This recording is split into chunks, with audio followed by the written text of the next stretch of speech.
اعوذ باللہ من الشیطان اللعین الرجیم بسم اللہ الرحمن الرحیم الحمد للہ رب العالمین والصلاة والسلام علی اشرف الانبیاء والمرسلین وخاتم النبیین سیدنا و نبینا و مولانا ابی القاسم المصطفیٰ محمد وعلی آلہ الطیبین الطاہرین المعصومین المظلومین ولعنۃ اللہ علی اعدائهم اجمعین من یومنا ھذا الی یوم الدین اما بعد قد قال امام المہدی عجل اللہ تعالی فرجہ الشریف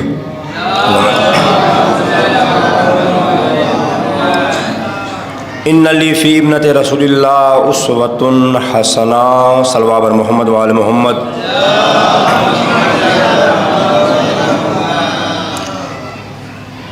الحق مرون، جیسے برادرم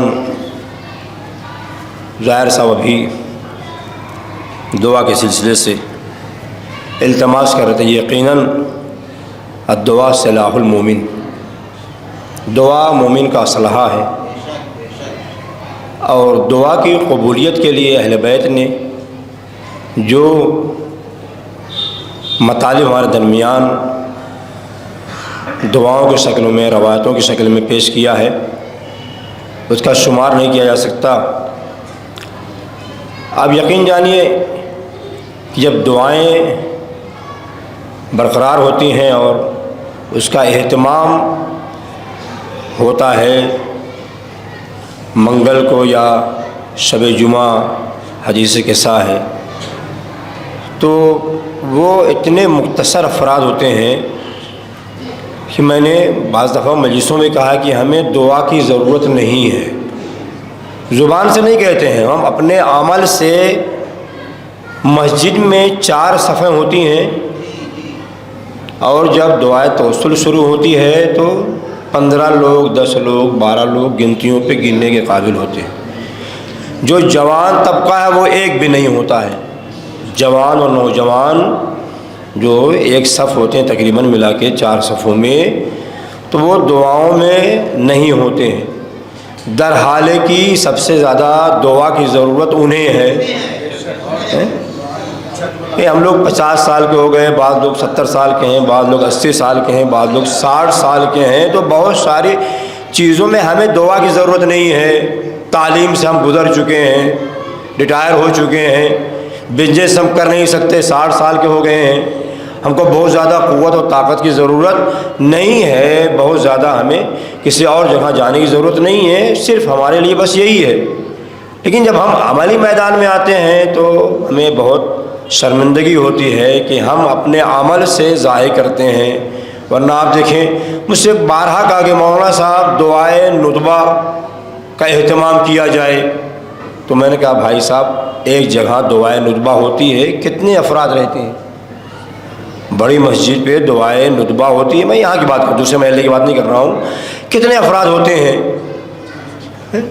آپ جو، اچھا اس میں بھی اگر ذرا سا تھوڑا سا جو وہ ایک تبرک کے عنوان سے جو چیزیں رکھی اگر وہ بھی نہ ہو تو پھر اور مختصر لوگ اس میں سے کیا ہے وہ اور جدا ہو جائیں گے۔ یہ سب چیزیں ہیں، محل نہیں ہے، جیسا کہ راجہ محترم مولانا کرار صاحب ترابی صاحب نے ایک درد دل انہوں نے بیان کیا۔ آپ دیکھیں ہمیں خوشی ہو رہی تھی کہ اگر چاند جو ہے وہ 29 کا ہو جائے گا تو ہمارا یہ پروگرام سنڈے کو ہوگا، جب سنڈے کو ہو گیا اور چاند اپنے حساب سے نمودار ہوا اور آج 3 تاریخ ہے اور سنڈے کا دن ہے، ہمارے کالج بند ہیں، مدرسے بند ہیں، مکاتب بند ہیں، آپ اندازہ لگائیں ابھی 2 گھنٹہ پہلے نہیں، میں 2 بجے آیا تو دیکھا تو 7-8 لوگ تھے۔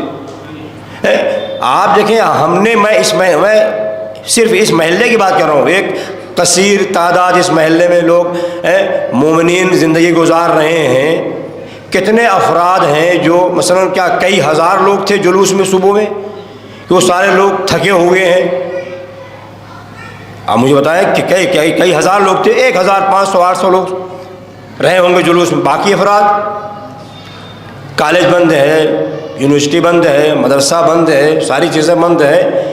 اور ابھی یہاں دوپہر بعد ہمارے پاس نہیں، اس سال میں یہ موقع فراہم ہوا ہے کہ ہم شہزادی کے غم میں غم منائیں، امام فرماتے ہیں ہمارا شیعہ وہ ہے جو ہماری خوشی میں خوشی منائے، ہمارے غم میں غم کا اظہار کرے۔ شہزادی کی سعادت سے بڑا غم کون سا ہوگا؟ روایت کے اعتبار سے عاشور بھی نہیں ہے،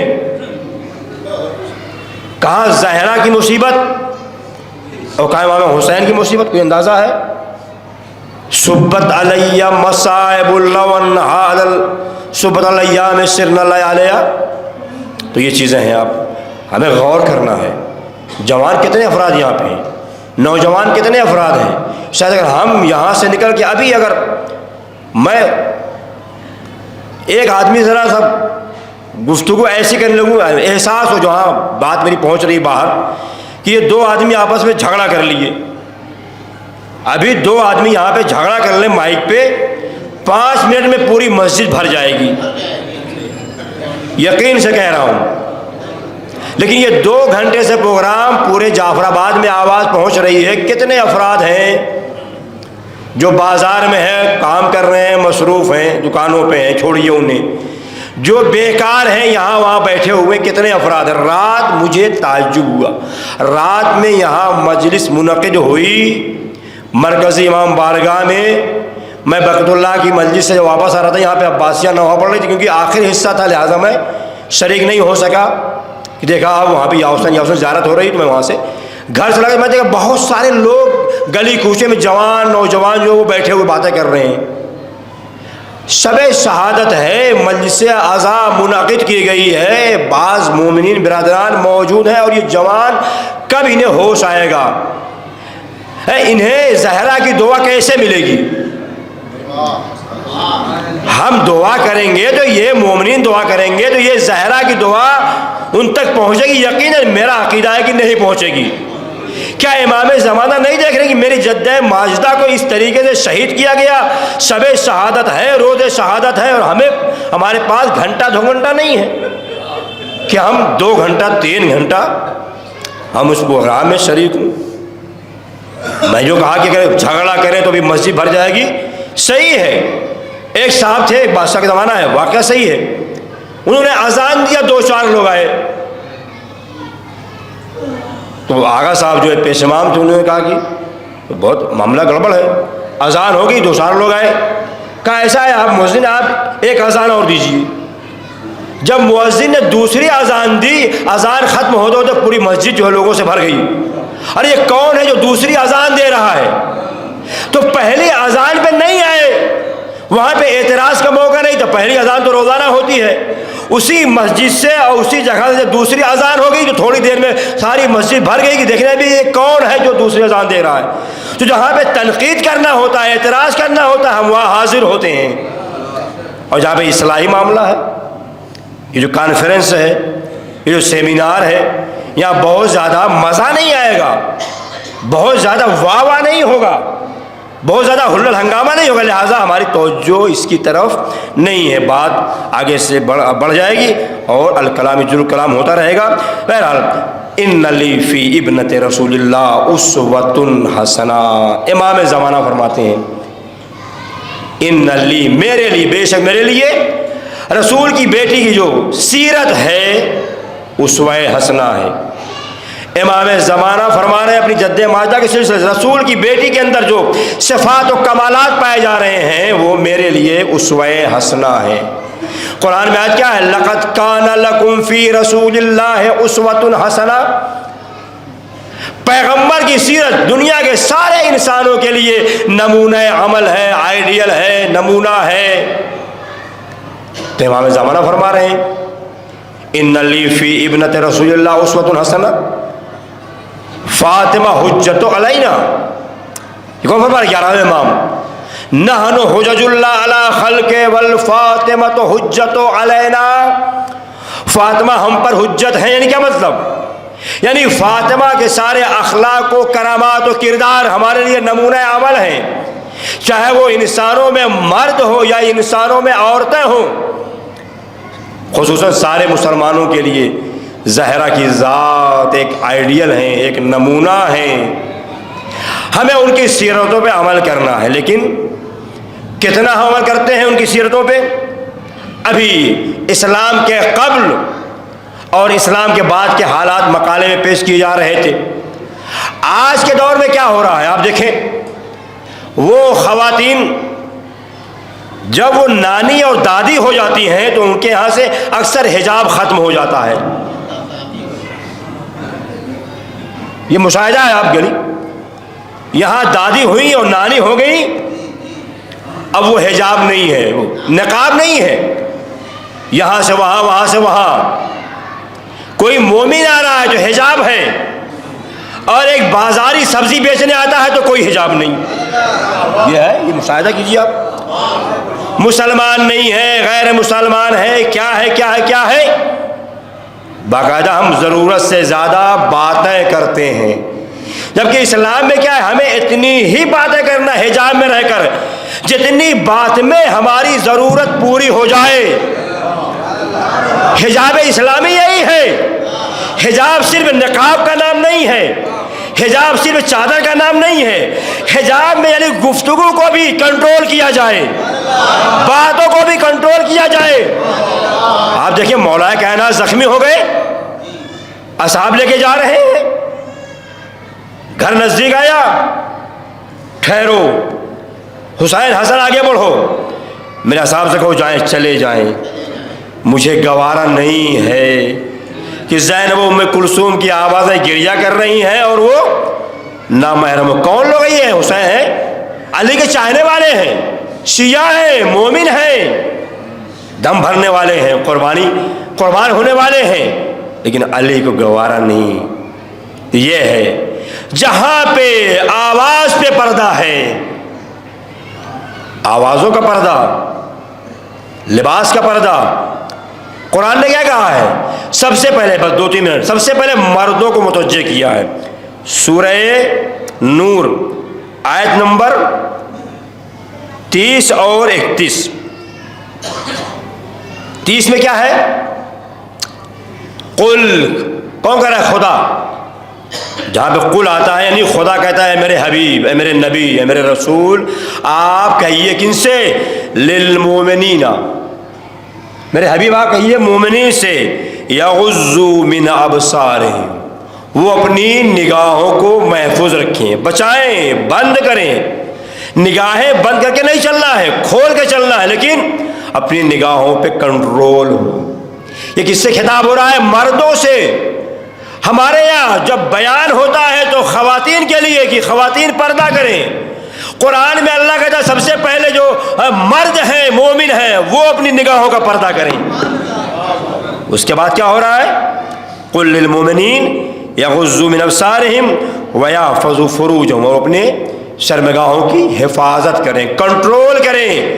تو حجاب کا حکم اللہ پہلے مردوں کو دے رہا ہے۔ اس کے بعد 31ویں آیت ہے، قل للمؤمنات، اے میرے حبیب آپ مومنات سے، خواتین سے، عورتوں سے کہہ دیجئے جو صاحب ایمان ہے، یغضضن من ابصارہم، وہ لوگ بھی اپنی نگاہوں کو بند کریں، نیچا رکھیں۔ تو حجاب دونوں کے لیے ہے، کنٹرول دونوں کے لیے ہے۔ ترازو کے 2 پلے ہیں، ایک طرف اگر زیادتی ہوگی تو ظاہر دوسرا پلہ جو ہے وہ اٹھ جائے گا۔ نہیں، ہمیں دونوں طرف سے، مرد بھی حجاب کریں، عورتیں بھی حجاب کریں۔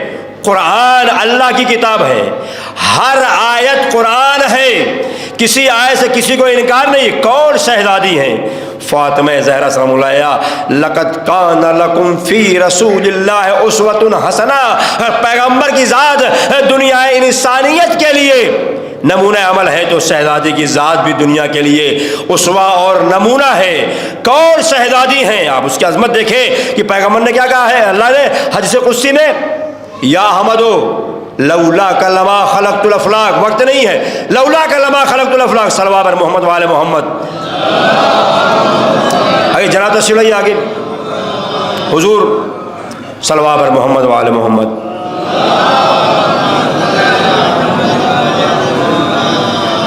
ایک اور صلوات بر محمد۔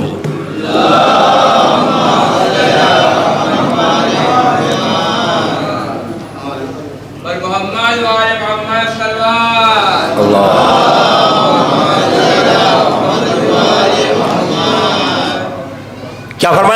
اسی میں اللہ نے یا احمد لولا کا لما خلقت الافلاک ولولا علی لما خلقتک ولولا فاطمہ لما خلقتکما. برابر آپ سنتے رہتے ہیں، آپ کو یاد بھی ہے، معنی بھی، مفاہیم بھی، لیکن آپ دیکھیں یہ کون کہہ رہا ہے؟ اللہ کہہ رہا ہے اپنے حبیب سے خطاب، یا احمد، اے محمد. پیغمبر کی ذات کیا اللہ کے نزدیک؟ ما ينطق عن الهوى ان هو الا وحی یوحی. میرا نبی، میرا حبیب اپنی مرضی سے کوئی کلام نہیں کرتا ہے. احمد، اے محمد، اگر تجھے پیدا نہ کرنا ہوتا میں کائنات کو نہ پیدا کرتا. ولولا علی، اگر علی کو پیدا نہ کرنا ہوتا تو میں تجھے نہ پیدا کرتا. ولولا فاطمہ لما خلقتکما، فاطمہ کی خلقت مقصود نہ ہوتی تو میں تم دونوں کو پیدا نہ کرتا. تو معلوم ہوا فاطمہ کا وجود کائنات کے وجود کا سبب ہے. فاطمہ کا وجود کائنات کے وجود کا سبب ہے، اور فاطمہ کے فرزند امام مہدی کا وجود کائنات کی بقا کا وجود ہے. یہ روایت ہے نا کہ پانچوں، اگر امام زمانہ اللہ ایک لمحے کے لیے، ایک آن کے لیے امام زمانہ کو دنیا سے ہٹا لے تو یہ کائنات فنا ہو جائے گی، کائنات ختم ہو جائے گی. یہ شہزادی کا کرم ہے، شہزادی کا مقام ہے کہ شہزادی کی بقا سے، شہزادی کے وجود سے کائنات کو پیدا کیا گیا، اور شہزادی کے فرزند امام زمانہ سے کائنات کا وجود ابھی باقی ہے. بس میں نے باتوں کو تمام کر دیا. بہرحال ہمیں ہمیشہ خود اپنی اصلاح کرنا چاہیے، اور اگر توفیق ہو جائے تو کبھی کبھی یہ باتیں ہو جاتی ہیں، اور ہمارا فرض بھی ہوتا ہے کہ ہم ایک دوسرے کو امر بالمعروف نہی عن المنکر کے یہ دائرے میں رہ کر اچھی باتیں کرتے رہیں اور گناہوں سے پرہیز کرتے رہیں. اللہ آپ کو جزائے خیر. السلام علیکم.